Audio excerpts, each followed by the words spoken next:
Alright, on this second slide, I'm going to summarize to you the components of economy, okay, which will notify as a simple macroeconomic model. So in this slide, we are going to discuss on the main components of the economy that are very important in order to generate demand and supply in the economy. So basically, there are four main components in the economy that are very important. Okay, the first one, as you can see, that picture is referring to the consumer. You all as a consumer, you all as an individual. Okay, you also part of the economy. All right. The second component is the firms, the private sector, or we can say, all right. And of course, the third component is our government. Okay. And the last component of the economy is regarding the performance of import and also export performance, or we can call it as a foreign trade performance. Okay, these are the components that will contribute to our economy, that will play a major part in our economy. So as you can see here, it's not only about the government. Okay, you also as a consumer have a role to play in our economy, and of course, private sector, and of course, the foreign trade. So no matter what, if anything happen, we cannot blame the government 100%. Okay, because uh, we we also have another component that will play a major part in our economy. Okay, so of course, based on these four main components, of course, government has a big role to play in order to make sure that consumer, private sector, foreign trade can contribute to the economy. So these four main components will produce demand and supply in the economy. Okay, as remember, as I mentioned earlier, these two elements are very important in the economy in any country around the world, demand and also supply. So we will have a look on how those components, all these four components, produce demand as well as supply in the economy. Okay, let's see the first component, which is the supply. Okay, so you as a consumer, sorry, the first component, which is the consumer. Okay, so we will see on how you as a consumer can produce demand as well as supply in the economy. So have a look on the first component, first element, which is demand. Okay, you as a consumer will create demand in the economy. The question is how you can generate demand in the economy. So in order to have demand, you must have what we call it as a purchasing power. Okay, kuasa membeli kena ada. Alright, so we don't want our economy to be stagnant. Stagnant ni tak maksudnya no movement, tak ada pergerakan. Okay, so we want our economy to keep moving. So macam mana nak moving tu mesti ada demand and supply. So macam mana nak make sure consumer can produce demand, they must have purchasing power, kuasa membeli. Okay, so how can we create the purchasing power? Okay, we can create the purchasing power by providing them with job opportunities, or with latest scenario, government provide subsidies, okay, grants, okay, bantuan sara hidup and so on, kind of thing to make sure that the consumer have the spending power, kuasa membeli. Because if you don't have the purchasing power, spending power, you cannot contribute to the economy. Macam mana you nak produce demand kalau tak ada duit?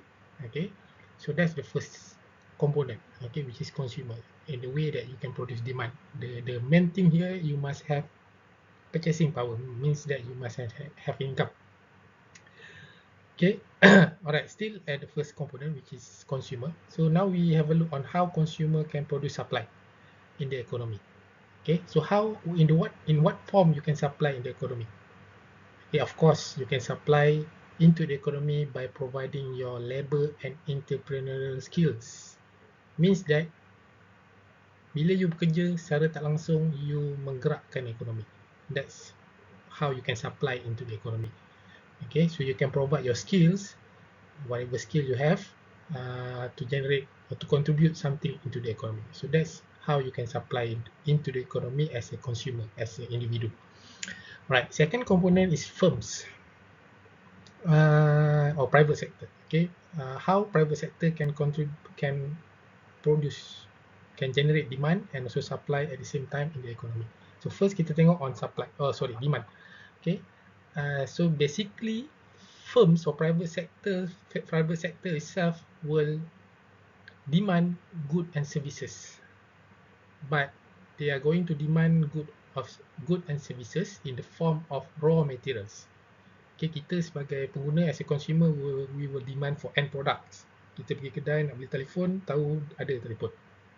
Kita nak beli rumah, kita pergi any showroom whatever, housing developer ke, kita pergi pilih rumah, tahu at the end of the day kita siap rumah.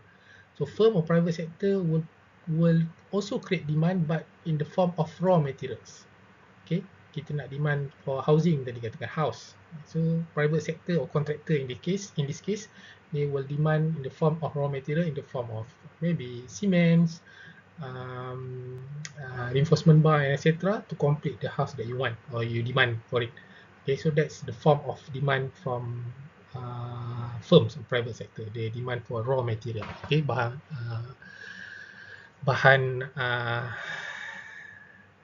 apa bahasa Melayu, bahan, never mind. Okay, so next kita tengok on how firms can supply into the economy. Okay, so of course they can supply whatever you demand for it. Okay, you demand for handphone, you demand for cars, you demand for house, they can supply for it. Okay, in order to make sure that they can produce the supply, that there must be a demand for it. Okay, so firm ni, private sector nak produce, they want to supply into the economy, of course ada certain factors that they need to consider. Okay, for example like tax level. Okay, of course private sector also will be charged by the government. Okay, they need to investigate the tax level, how much they need to pay. Okay, the current state of the economy, keadaan semasa ekonomi. Kalau ekonomi too slow, takkan dia nak produce banyak-banyak. Okay, nanti tak terjual dan sebagainya. So in other words, demand and supply ni is quite interrelated lah, in other words. Okay, and the next one is government. Okay, government also will produce demand and supply in the economy. Of course, in the form of demand, government will demand for projects, government demand for outcome. Okay, and the level of demand from the government will depend on a few factors. Okay, for example, like the first one is philosophy of the government. Okay, certain government are relying on the private sector punya performance in contributing to their economy. Okay, like Malaysia, I can say that it quite balanced lah. Even though government have played a major role, but still they still need a contribution from the private sector in managing our economy.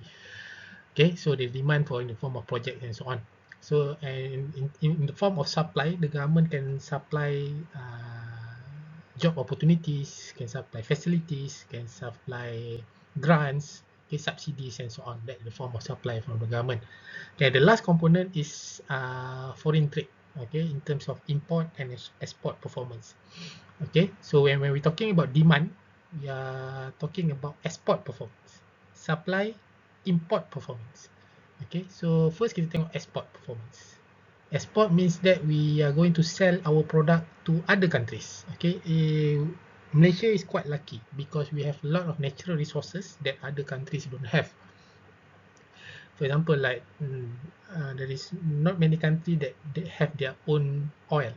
Okay, that there are not many countries that can produce their own cars. Kita semua negara ada minyak, ada getah, sawit dan sebagainya. So that's our source of export that we have. Okay, so kita ada good export performance so far. Okay, so we have, and at the same time we have a lot of demand from other countries, especially for our oil and also our other product, for example like timbers, getah dan sebagainya. And in the form of supply, we are talking about import. At the same time, we also need imported products to fulfill our demand.